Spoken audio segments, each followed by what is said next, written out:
দ্বাদশ শ্রেণীর ছাত্রছাত্রীরা, আমরা অর্ধপরিবাহী ইলেকট্রনিক্স এটা করেছি। আজ আমার 6 নাম্বার লেকচার।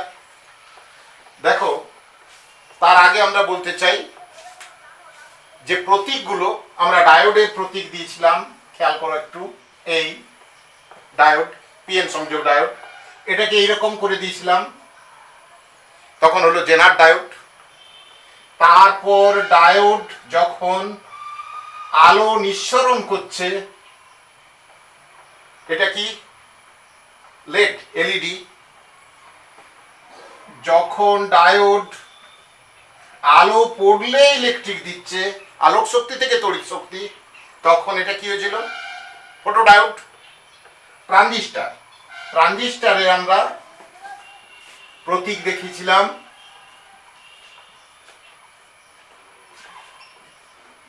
ওকে।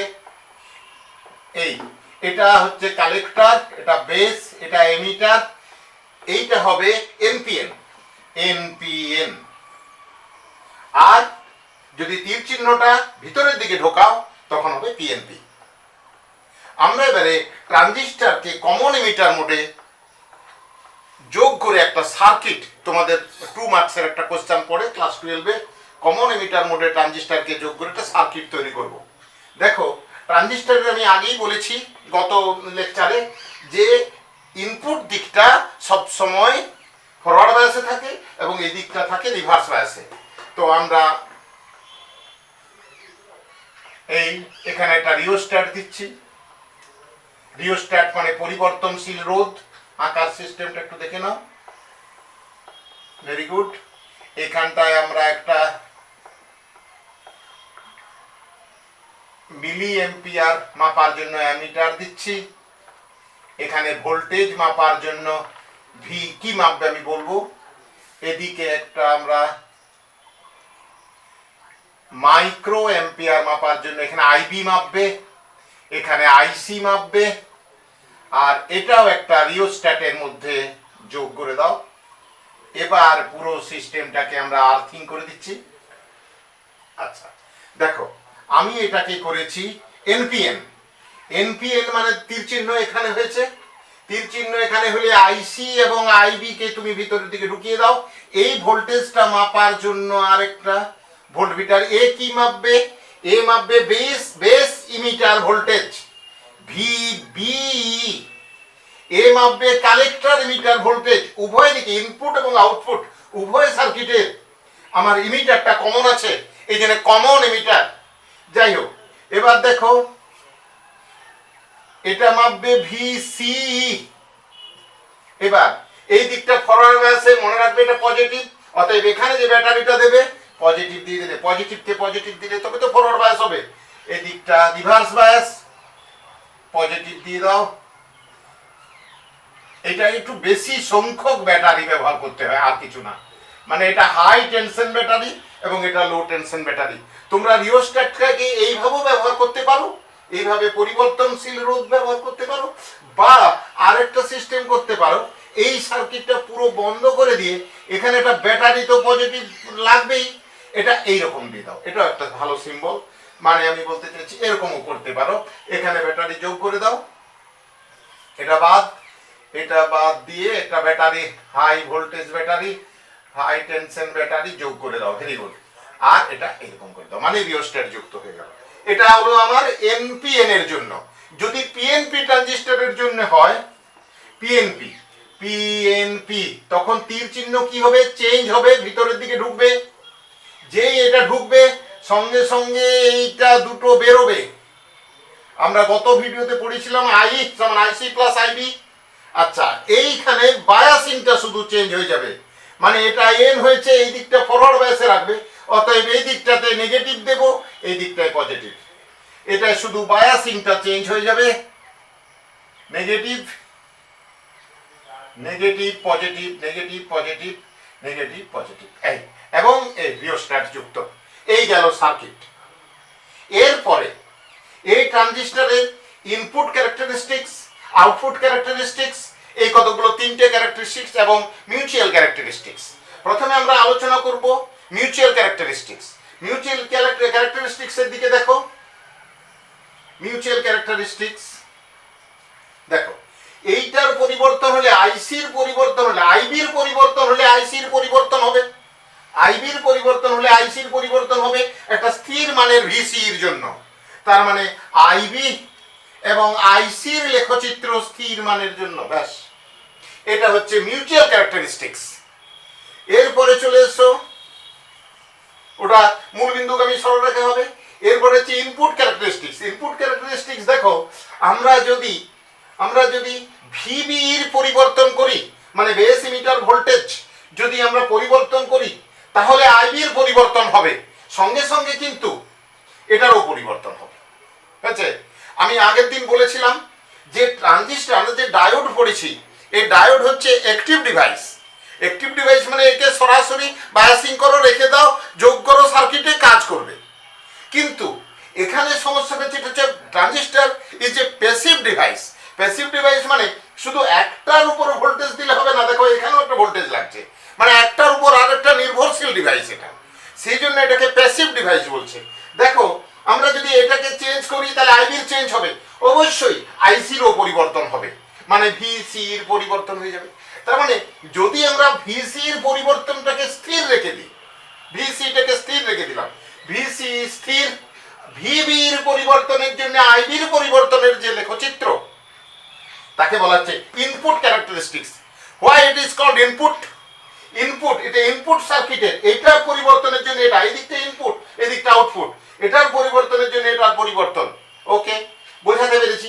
তার মানে লেখচিত্রটা হয়ে যাবে ভিবি সঙ্গে আইবির লেখচিত্র হয়ে যাবে কিছুটা পরে শুরু হবে লেখচিত্রটা, মানে অ্যাকচুয়ালি এটা ফরওয়ার্ড বায়াসে এটা যখন ভিসি ধ্রুবক, দেখো ভিসি ধ্রুবক, তার মানে ফরওয়ার্ড বায়াসের যে লেখচিত্র আমরা দেখেছিলাম পিএন সংযোগ ডায়োডে, যখনই এটাকে ফিক্সড করে দিচ্ছ তাহলে তো এই দিকটা পিএন সংযোগ ডায়োডের মতনই আচরণ করছে। এই যে দেখো আমি যেটা বুঝিয়েছিলাম তোমাদেরকে আগের দিন, এই দিকটা যদি আউটপুট সার্কিটের এটা যদি ফিক্স করে দাও তাহলে এটা পিএন সংযোগের মতো আচরণ করছে। সেই জন্য ইনপুট ক্যারেক্টারিস্টিক্সটা পিএন সংযোগ ডায়োডের সম্মুখবর্তী লেখচিত্রটার মতোই হবে, সম্মুখ বায়াসের লেখচিত্রটার মতোই হবে। আমি নিশ্চয়ই বোঝাতে পেরেছি। এবারে আমরা বের করব আউটপুট বৈশিষ্ট্য লেখচিত্র, আউটপুট ক্যারেক্টারিস্টিক্স।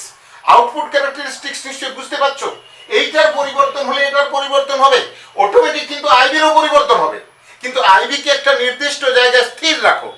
আমি আগেই বলেছি এখানে মাইক্রো অ্যাম্পিয়ার মাপার জন্য মাইক্রো অ্যাম্পিয়ার অর্ডারে কারেন্ট আসবে, এখানে যে মিটারটা ব্যবহার করছো এটা মিলি অ্যাম্পিয়ার অর্ডারে কারেন্ট আসবে। যাই হোক, আমি যেটা আউটপুট ক্যারেক্টারিস্টিক্সটা একটু ভালো করে বোঝার চেষ্টা করো।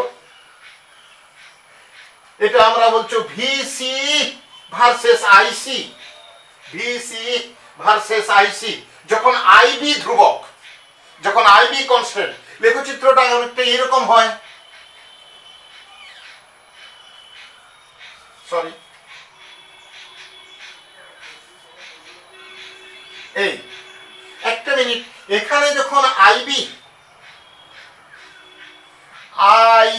Equal to 0, IB equal to 10 micro ampere, এটা আইবি হচ্ছে 100 মাইক্রো অ্যাম্পিয়ার, মানে এটাকে ফিক্স করে দিলে 10 মাইক্রো অ্যাম্পিয়ারে, 10 মাইক্রো অ্যাম্পিয়ারে ফিক্স করে দিলে তখন ভিসির পরিবর্তনের জন্য আইসির পরিবর্তন, এটা চলে এসো 2 milli ampere, 4 milli ampere, 8 milli ampere. বোঝাতে পেরেছি? দেখো এটা স্যাচুরেশন অংশ, মানে কারেন্টটা স্যাচুরেটেড স্টেটে পৌঁছাচ্ছে। দেখো ট্রানজিস্টরের মূল যে ব্যবহার, যে মূল ব্যবহারটা ট্রানজিস্টরের, সেটা কিন্তু সব এই অংশটাতেই হয়। এই অংশগুলোর নাম দেখো, এই স্তরটা চেঞ্জ করে যদি ভিসি আরো পরিবর্তন করো তখন লেখচিত্রটা ব্রেকডাউনে যায়, এরকম ঘুরে যায়, ব্রেকডাউনে যায়। একটু খেয়াল করো, আমি এই অংশটাকে একটু বন্ধ করছি, এই তারপরে ব্রেকডাউনে যায়, হঠাৎ করে আইসির ভ্যালু অনেক বৃদ্ধি পায়। এখন আমাদেরকে বোঝাতে হবে এইটা হচ্ছে কাট অফ অঞ্চল। আমাকে প্রশ্নে ক্লাস 12 এর সিলেবাসে যে প্রশ্নটা সাধারণত পড়ে, সার্কিটটা আঁকতে বলে এবং বলবে আউটপুট ক্যারেক্টারিস্টিক্সটি আঁকো এবং তার বিভিন্ন অংশ চিহ্নিত করো, তখন আমরা কি করব, এটা হচ্ছে কাট অফ অঞ্চল। Follow this. এইটা হচ্ছে সম্পৃক্ত অঞ্চল। এটা হচ্ছে, আমি একটু ব্লু কালার দিয়ে দেখানোর চেষ্টা করছি, দেখো এইটা হচ্ছে সম্পৃক্ত অঞ্চল। আচ্ছা, এবার এইটা হচ্ছে সক্রিয় অঞ্চল। অ্যাকচুয়ালি আমরা যত ডিভাইস আছে সব এই অংশটাতে কাজ করে, সক্রিয় অঞ্চল। প্যারালাল অংশটাকে বলছে সক্রিয় অঞ্চল, এবং এইটা হচ্ছে ব্রেকডাউন অঞ্চল। এই চারটা অংশ, কাট অফ অংশ, এটা হচ্ছে সম্পৃক্ত অঞ্চল, এটা হচ্ছে সক্রিয় অংশ বা অঞ্চল, এবং এটা হচ্ছে ব্রেকডাউন অঞ্চল। এইভাবে আমরা এর বিভিন্ন অংশগুলিকে বাদ দেবো। একটা জিনিস খেয়াল করবে যে যখন এটা সক্রিয় অঞ্চলে থাকে তখন ইনপুট এবং আউটপুট দুটোই ফরওয়ার্ড বায়াসে থাকে, না সরি, ইনপুট ফরওয়ার্ড বায়াসে এবং আউটপুট রিভার্স বায়াসে থাকে। যেমন ইন জেনারেল যেভাবে আমরা সার্কিটটা তৈরি করি, এটাই ইনপুট ফরওয়ার্ড বায়াসে থাকে এবং আউটপুটটা রিভার্স বায়াসে থাকে যখন এটাকে আমরা সক্রিয় অঞ্চলে কাজ করাই। আচ্ছা, এইটা যখন থাকে তখন both are in reverse bias, input and output are in reverse bias. যখন এই অংশে থাকে, এগুলো শর্ট কোশ্চেন পড়ে, যখন এই অংশে থাকে তখন both are in forward bias. বোঝাতে পেরেছি? আচ্ছা, তার মানে এইটা গেল ট্রানজিস্টরের আউটপুট ক্যারেক্টারিস্টিক্স। এবার আমরা যেটা ব্যবহার করব সেটা হচ্ছে এই লেখচিত্রটা থেকে যে ট্রানজিস্টরের ব্যবহার। দেখো, এমপ্লিফায়ার হিসাবে ট্রানজিস্টরের ব্যবহার, সার্কিটটাকে একটু চেঞ্জ করছি। এমপ্লিফায়ার হিসাবে ট্রানজিস্টরের ব্যবহার, এটাকে রাখছি। দেখো, এমপ্লিফায়ার হিসাবে ট্রানজিস্টরের ব্যবহার, এটা একটা রোধ দিয়ে দেবো আর বি, বেস রোধ। এখানটায় আমরা একটা ব্যাটারিটা এইখানে দিয়ে দিচ্ছি রিওস্ট্যাট সহ, ঠিক আছে। এই দিকটায় আমরা একটা ক্যাপাসিটার ইউজ করব এবং এইখানে আমরা মাইক্রোফোন ইউজ করব। Microphone, very good. আচ্ছা, এবারে আমরা এই সার্কিট যেমন আছে থাক, এখানে আমরা কি করব, আর সি একটা লাগিয়ে দেবো, করে রিওস্ট্যাট দিয়ে দেবো, সরি একটা ক্যাপাসিটার দিয়ে দিচ্ছি, না একটা ব্যাটারি দিয়ে দিচ্ছি, ফরওয়ার্ড আছে, ঠিক আছে, এই দিয়ে দিলাম। ওকে, এইটা দেওয়ার পরে এটা রিওস্ট্যাট, এখানে একটা ক্যাপাসিটার দিয়ে দেবো, ক্যাপাসিটার দিয়ে এইখানে আমরা আউটপুট পাবো। একটু বোঝার চেষ্টা করো, এই সার্কিটটাকে তোমরা আঁকবে।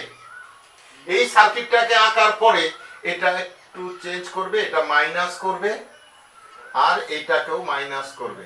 মানে আমরা কি করছি, এনপিএন এর জন্য না পিএনপি এর জন্য করছি, পিএনপি, এই জন্য এটা মাইনাস, ব্যাস।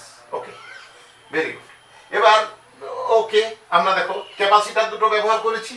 এইটা অ্যাকচুয়ালি অ্যাম্প্লিফায়ার হিসাবে ট্রানজিস্টরের ব্যবহার, ট্রানজিস্টরের ব্যবহার করছি অ্যাম্প্লিফায়ার হিসাবে। অ্যাম্প্লিফায়ার মানে কি, তোমরা দেখেছো আমরা যে মাইক্রোফোনে কথা বলি হ্যালো হ্যালো, সেটা অনেক গুণ বড় আকারে শোনায়, এটাই অ্যাম্প্লিফিকেশন হচ্ছে। আমরা যে হ্যালো বলছি মাইক্রোফোনে, এই মাইক্রোফোনে এইখানে আমরা ইনপুটে হ্যালো বললাম, এই হ্যালোটা অ্যাকচুয়ালি একটা সিগন্যালে পরিণত হয়, একটা কারেন্ট এসি প্রবাহে পরিণত হলো। এই হ্যালোটা আমার এটা হলো, ওকে, এসি প্রবাহ। এই এসি প্রবাহ দেখো ক্যাপাসিটার দিয়ে কিন্তু যাবে।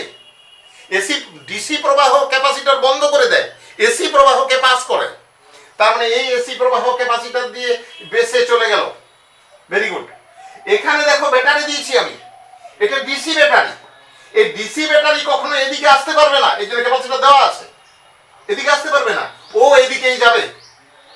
ব্যাস, আমরা যে আইসি পাবো, আউটপুট পাবো, আইসি এটা আউটপুট, মানে বেস প্রবাহ এটা আমি পরিবর্তন করছি, আউটপুট আমি পাবো। দেখো, আউটপুট পেলে এটা কন্ট্রোল করছে এটার সাহায্যে, এই আউটপুটের তো এখানে এসি ডিসি দুটোই মিশে থাকবে, এসি এবং ডিসি দুটোই মিশে থাকবে। মেশার পরে কি ঘটনা ঘটবে দেখো, এসিটা এদিকে আর আসতে পারবে না, খেয়াল করো, এখানে এসিটা আসতে পারবে না, এসি শুধু পাস করবে এটা দিয়ে, ডিসি তো এ ব্লক করে দেবে, এখানে একটা ক্যাপাসিটর দেওয়া আছে। তখন এটা বিবর্ধিত আকারে আমরা একটা আউটপুট ভোল্টেজ পাবো। কতটা বিবর্ধন হবে, কি হবে, সেটা আমরা নিশ্চয়ই বলবো। দেখো আউটপুটে আমরা পাবো, এই দেখছো, কিন্তু ছবিটার দিকে একটু খেয়াল করো, অনেকটা বড় হয়েছে। এখন দেখো অ্যামপ্লিটিউডটা বড় হয়ে গেছে, মানে অ্যাম্পলিফায়ার হয়ে গেল। লেখচিত্রের দিকে একটু তাকিয়ে আমরা খুব ভালো করে দেখব। আমরা দেখো এখানে ফেজটা কিন্তু চেঞ্জ হয়ে গেল, দেখেছো? এটা যা আছে এখানে 180 ডিগ্রি চেঞ্জ হয়ে গেছে উল্টো দিক থেকে। তার মানে ইনপুট, এখানে একটা এসে কিউ পড়ে, ট্রানজিস্টরের ইনপুট এবং আউটপুটের মধ্যে দশা পার্থক্য কত? ইনপুট এবং আউটপুটের মধ্যে দশা পার্থক্য 180 degree. Follow this, input, this is output. এখন আমরা এইখানটাতে আসবো। আমি তো আগেই বলেছি সক্রিয় অঞ্চলে এই চেঞ্জটা আমরা দেখাবো। দেখো এই সক্রিয়, এটা মুছলাম। আচ্ছা, সক্রিয় অঞ্চলে দেখো, এটা যদি আমার 10 মাইক্রো অ্যাম্পিয়ার হয়, এটা হবে 100 বা 20 যদি আমার মাইক্রো অ্যাম্পিয়ার হয়, এটা আইবি গুলো তো স্থির। আইবি আগে লিখে রাখা ছিল আমাদের, আইবি এগুলো সব স্থির। তখন আমরা এটা পাচ্ছি। দেখো এইটার থেকে যখন এখানে আসছে, একটু দেখো তো কি চেঞ্জ হচ্ছে। আইবিটা যখন আমি 10 মাইক্রো এম্পিয়ার থেকে 20 মাইক্রো এম্পিয়ার করছি, আইবির চেঞ্জ করছি 10 থেকে 20, তখন মানে 10 মাইক্রো এম্পিয়ারের পরিবর্তনের জন্য কার, আইবি, আমার এখানে কতটা পরিবর্তন হচ্ছে দেখো, 2 মিলি এম্পিয়ার আউটপুট আইসি পরিবর্তন হচ্ছে। আইসি, দিস ইজ আইসি। আইসির পরিবর্তন হচ্ছে 2 মিলি এম্পিয়ার। তার মানে 10 মাইক্রো এম্পিয়ার আর মিলি এম্পিয়ারের এমনিতে সম্পর্কটা কত? সম্পর্কটা 1000 এর সম্পর্ক, মানে 10⁻⁻6 আর এটা 10⁻⁻3, তার মানে 1000 এর সম্পর্ক। তার মানে মাইক্রো এম্পিয়ার অর্ডারে সামান্য তড়িতের পরিবর্তন করলেই আমরা আউটপুটে খুব উচ্চ মানের একটা প্রবাহ পাচ্ছি। মানে এটা প্রায় 1000 গুণ বেশি হয়ে যাচ্ছে, 500 গুণ, 1000 গুণ এরকম বেশি হয়ে যাচ্ছে। এই যে প্রবাহের যে বিবর্ধন হচ্ছে, কারেন্ট অ্যামপ্লিফিকেশন, এটা হচ্ছে বিটা। এবার আমরা পড়াবো, নিশ্চয়ই বোঝাতে পেরেছি আমি, যে মাইক্রো এম্পিয়ার অর্ডার আছে 10⁻⁻6 এ, আর এখানে চেঞ্জ হয়ে যাচ্ছে মিলিতে, মানে এমনিতেই তো 1000 গুণ হয়েই গেল ওটা। এইটাই বলছে অ্যামপ্লিফিকেশন। আমরা সার্কিট আসবো, এটা আঁকবো এবং এটাকে একটু বোঝানোর চেষ্টা করব। এবার আমরা চলে আসবো, এই যে অ্যামপ্লিফিকেশন হচ্ছে, এই অ্যামপ্লিফিকেশন ফ্যাক্টর ট্রানজিস্টরের আলফা বিটা। দেখো ট্রানজিস্টরের আলফা বিটা,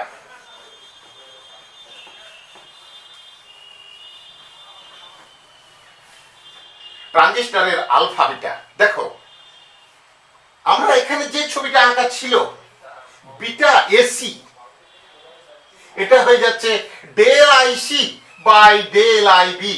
ছবিটার দিকে একটু ভালো করে, যখন আমরা ভিসি ধ্রুবক, এটা বলছে ট্রানজিস্টরের আলফা বিটা।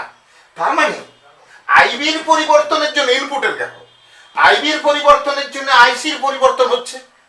একটা ফিক্সড ভিসি রেখে, কালেক্টর মিটার ভোল্টেজকে একটা নির্দিষ্ট মানে রেখে, যদি ভিসির অল্প পরিবর্তনের জন্য, একটু পরিবর্তনের জন্য এটা ফিক্স করে দিলে, তারপরে আইবির যে পরিবর্তনের জন্য, সামান্য পরিবর্তনের জন্য আইসির যে পরিবর্তন, এই অনুপাতটাকে বলা হচ্ছে বিটা। হয়েছে? এবারে দেখো আলফা। আলফা হচ্ছে, যদি বিটা ডিসি বলে, বিটা ডিসি বলে, তাহলে হবে বিটা ডিসি হলে জাস্ট পরিবর্তনটা বাদ দিয়ে দেবে, বিটা ডিসি হয়ে যাবে আইসি বাই আইবি। এবারে আলফা, ট্রানজিস্টরের আলফা হচ্ছে del IC by del IE. এটা হচ্ছে ট্রানজিস্টরের আলফা। এরপর আমরা করব আলফা বিটার সম্পর্ক, তাহলে আমার এই ট্রানজিস্টরের এই অংশটা শেষ হবে। আলফা বিটার সম্পর্ক, এখন ট্রানজিস্টরের আলফা বিটার সম্পর্ক আমরা বোঝাতে পেরেছি। এবার ট্রানজিস্টরের আলফা বিটা মানে আমাদের গত ভিডিওতে আমরা দেখেছিলাম আইই সমান আইসি প্লাস আইবি। ডেরিভেটিভ করো, তাহলে এখানে ডেল লাগিয়ে দাও, এখানে একটা ডেল, এখানে একটা ডেল।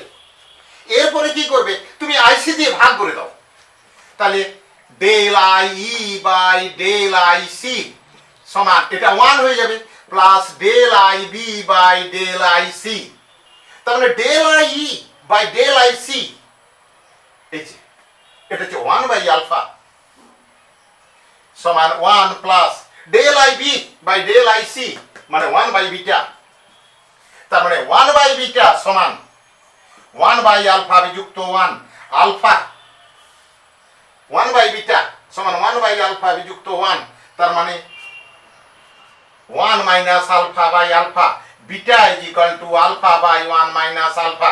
আবার 1 বাই বিটা করলে 1 বাই আলফা যদি করো তখন আলফা ইজ ইকুয়াল টু হয়ে যাবে বিটা বাই বিটা প্লাস 1।